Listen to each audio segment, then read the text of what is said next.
ఏది అయినా ట్రై చెయ్యి ఆచి చికెన్ మసాలా. ఆచి చికెన్ మసాలా. నమస్తే, వెల్కమ్ టు వీక్షణం. నేను రేఖ. ఫ్రీ ఫ్రీ ఫ్రీ మాకు ఓటేయండి, ఉచితంగా అన్ని పొందండి. ప్రస్తుతం దేశంలోని అన్ని పార్టీలది ఇదే ట్రెండ్. కానీ ఇంకా ఎన్నాళ్ళు ఇలా అంటూ ప్రశ్నిస్తుంది దేశ అత్యున్నత న్యాయస్థానం సుప్రీంకోర్టు. ప్రశ్నిస్తుంది అనే కంటే నిలదీస్తోంది అనడం కరెక్ట్.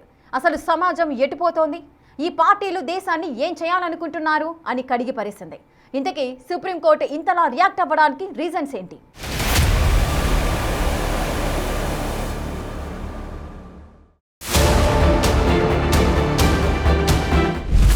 కొంప ముంచుతోన్న ఉచిత పథకాలు, బడ్జెట్లో సగం కేటాయింపులు ఉచితాలకే.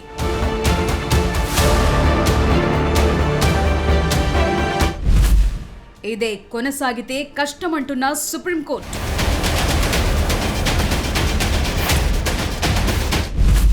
ఇంకెన్నాళ్ళు ఇలా చేస్తారంటూ సూటి ప్రశ్నలు.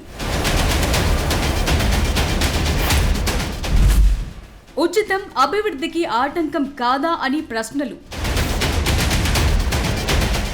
ఎన్నికలొస్తున్నాయంటే చాలు అధికారంలో ఉన్న విపక్షంలో ఉన్న పార్టీలు ఉచిత పథకాలను అనౌన్స్ చేయటం ఇప్పుడు కామన్ గా మారింది. మీరు ఇంట్లో ఖాళీగా కూర్చోండి, డబ్బు మీ చెంతకే వస్తుంది అన్నట్టుగా వ్యవహరిస్తున్నాయి కొన్ని పార్టీలు. కొన్ని అనటం కంటే అన్ని పార్టీలు ఇదే రూల్ ను ఫాలో అవుతున్నాయని చెప్పొచ్చు.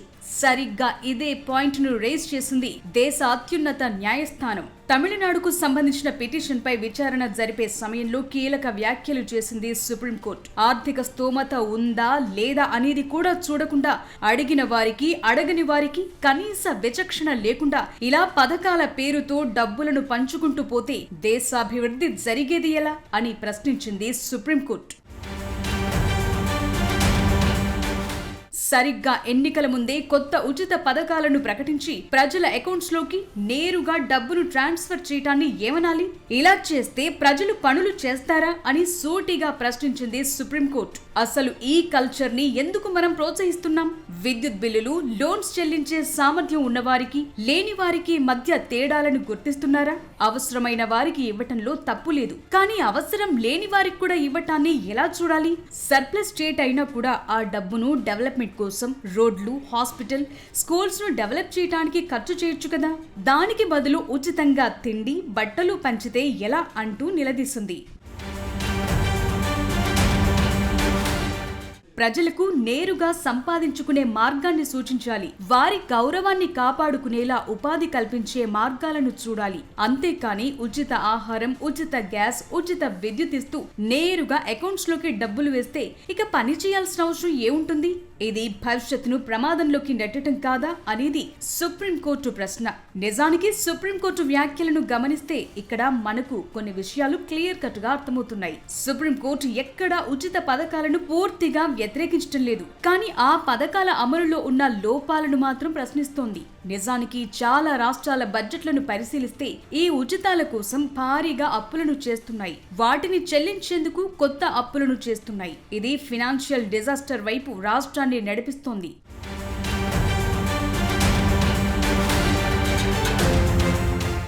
నిజానికి సంక్షేమం, ఉచితం మధ్య తేడా చాలా మందికి తెలియటం లేదు. అక్కడే అసలు సమస్య వచ్చింది. పేదలకు రేషన్ ఇవ్వటం, విద్య, వైద్యం ఉచితంగా అందించడం అనేది రాజ్యాంగం కల్పించిన ప్రాథమిక హక్కుల పరిధిలోకి వస్తాయి. ఇవి కాకుండా మిగతావన్నీ కూడా ఉచితాల కిందకే వస్తాయి. నిజానికి దీన్ని షార్ట్ కట్ పాలిటిక్స్ అనొచ్చు కూడా.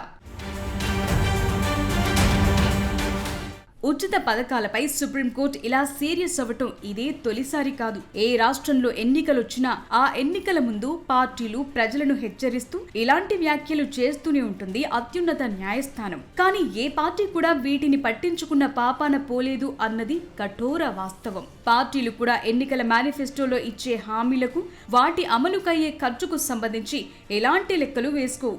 అందలమెక్కటానికి, అధికారాన్ని దక్కించుకోవటానికి అలవి కాని హామీలిస్తూనే ఉంటాయి. వాటిని అమలు చేయటానికి ఖజానాపై ఇండైరెక్ట్ గా ప్రజలపై భారం మోపుతూనే ఉంటాయి. ప్రస్తుతం భారత్లో ఈ ఉచితాల కారణంగా కొన్ని రాష్ట్రాల పరిస్థితి దారుణంగా మారింది. కొన్ని రాష్ట్రాల అప్పులు వాటి జీడీపీలో 30 నుంచి 40% చేరుకున్నాయి. మార్కెట్లోకి నగదు రావటంతో వస్తువుల ధరలు పెరగటం, ఇండస్ట్రీలు ఏర్పాటు చేయడానికి రాయితీలు ఇవ్వకపోవటం, అన్నింటికంటే ముఖ్యంగా ఇప్పుడు ఉచితాలివ్వటం కోసం రేపటి తరంపై అప్పుల భారం మోపటం ఇప్పుడు ప్రధాన సమస్యగా మారింది. మరి సుప్రీంకోర్టు ఎన్నిసార్లు అభ్యంతరం తెలిపినా పార్టీలు పట్టించుకోవటం లేదు. సరే, మరి ఎలక్షన్ కమిషన్ ఎందుకు మౌనంగా ఉందనేది ఇప్పుడు అసలైన ప్రశ్న. అయితే ఎన్నికల ముందు, ఎన్నికల తరువాత రాజకీయ పార్టీలు ప్రకటించే ఉచిత పథకాలు సంబంధిత పార్టీకి చెందిన విధానపరమైన నిర్ణయాలేనని ఎన్నికల సంఘం ఇప్పటికే క్లారిటీ ఇచ్చింది. ఉచిత పథకం అమలు సాధ్యాసాధ్యాలు, రాష్ట్ర ఆర్థిక స్థితిగతుల పట్ల వాటి ప్రభావంపై ఆయా రాష్ట్ర ఓటర్లే నిర్ణయం తీసుకోవాలనేది ఈసీ చెప్తోన్న మాట. ఇదే విషయాన్ని సుప్రీంకోర్టుకు కూడా చెప్పింది ఈసీ. ఎన్నికల్లో గెలిచిన పార్టీ కొత్త ప్రభుత్వాన్ని ఏర్పాటు చేసేటప్పుడు తీసుకునే నిర్ణయాలు, రాష్ట్రాల విధానాలను తాము నియంత్రించలేమని తేల్చి చెప్పింది. అలా చేయాలంటే చట్టంలో మార్పులు చేయాల్సి ఉంటుందని తెలిపింది. ఓ రకంగా ఈసీ చెప్పింది కూడా నిజమే. రాజకీయ పార్టీల నిర్ణయాలు, విధానాల్లో జోక్యం చేసుకుంటే చట్టాన్ని అతిక్రమించటమే అవుతుంది. అందుకే ప్రజల నిర్ణయమే ఫైనల్ అని తెలిపింది. మరి ఆ ప్రజలు ఉచితాలకు వ్యతిరేకంగా నిర్ణయం తీసుకునే ఛాన్స్ ఉందా అంటే లేదనే చెప్పాలి. ఇక్కడ సాధారణ ఓటర్లను అవమానించటం, వారి నిర్ణయాలను అనుమానించటం అనేది పక్కన పెడితే ఉచితంగా వస్తుంటే వద్దని చెప్పటం ఎందుకు అనేది వారి ఆలోచన. నిజానికి వారిని తప్పు పట్టాల్సిన పరిస్థితి అయితే లేదు. అధికారం కోసం ప్రాకులాడే పార్టీలదే ఇక్కడ అస్సలు తప్పు. ఆ రాష్ట్రం ఈ రాష్ట్రం కాదు, అసలు మన తెలుగు రాష్ట్రాల్లో ఈ ఉచిత పథకాలకు, సబ్సిడీలకు బడ్జెట్లో ఉండే కేటాయింపులెంతో తెలుసా? ఆ లెక్కలు చూస్తే మీరు షాక్కు గురికాక తప్పదు.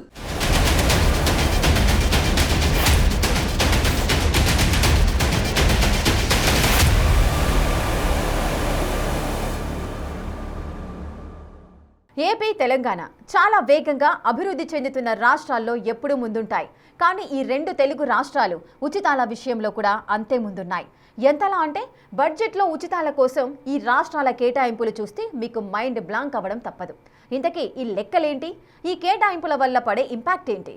అసలు ఈ ఉచితాలను కంట్రోల్ చేయడానికి చేయాల్సిందేంటి?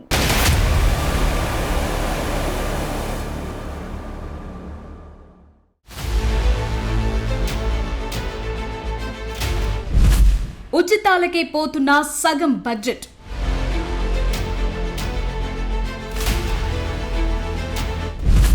తెలంగాణలో పథకాల కోసం 1,00,000 కోట్ల కేటాయింపు.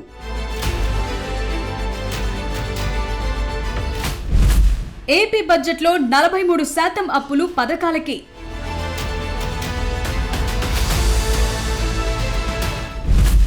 మిగిలిన కాస్త బడ్జెట్తో అభివృద్ధి ఎలా? తెలుగు రాష్ట్రాల్లో ఉచిత పథకాల గురించి అందరికీ తెలిసిందే. ఒక్కో స్టేట్ వైజ్ గా చూద్దాం. ముందుగా తెలంగాణను తీసుకుంటే 2025-26 ఏడాదికి గాను 3.04 లక్షల కోట్లతో బడ్జెట్ ప్రవేశపెట్టింది ప్రభుత్వం. ఇందులో 6 గ్యారంటీలు, ఇతర సంక్షేమ పథకాలకు కేటాయింపులు 1,04,329 కోట్లు, అంటే అటు ఇటుగా 35%. ఇందులో ప్రభుత్వం ఎన్నికలకు ముందు ఇచ్చిన 6 గ్యారంటీల కోసమే 56,84 కోట్లను కేటాయించింది.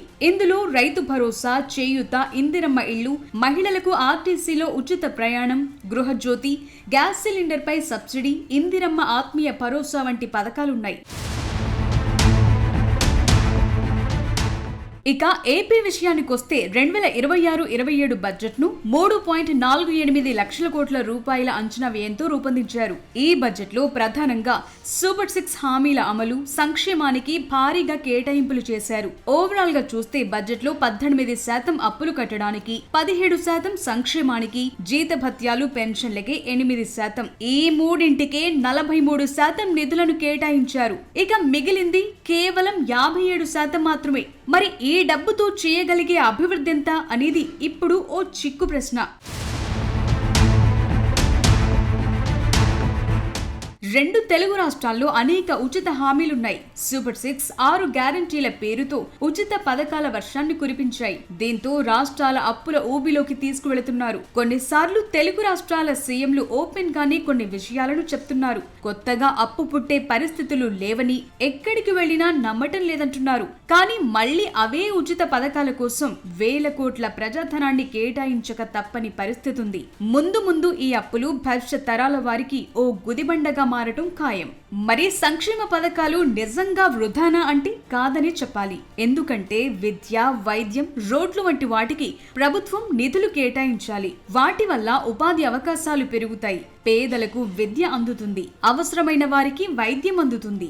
వీటితో ఏ సమస్య లేదు. కానీ ఓటర్లను అంటే కేవలం ఓట్లను దృష్టిలో పెట్టుకుని అమలు చేసే సంక్షేమ పథకాలతోనే అసలు సమస్య. సమాజంతో సంబంధం లేకుండా లబ్ధిదారులకు నేరుగా లాభం చేకూరుస్తాయి ఈ పథకాలు.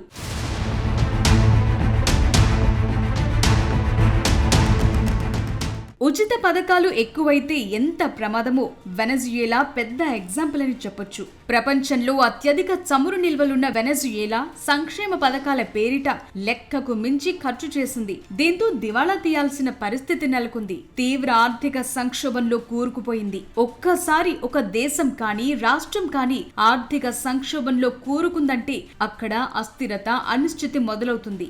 అరాచకాలు మొదలవుతాయి. వెనజుయేలా మాత్రమే కాదు, గ్రీసు కూడా ఇదే లిస్టులో ఉంది. మితిమీరిన సంక్షేమ పథకాలు అమలు చేసి ఈ దేశం కూడా దివాలా తీసింది. ఇక పొరుగు దేశం శ్రీలంకది కూడా అదే పరిస్థితి.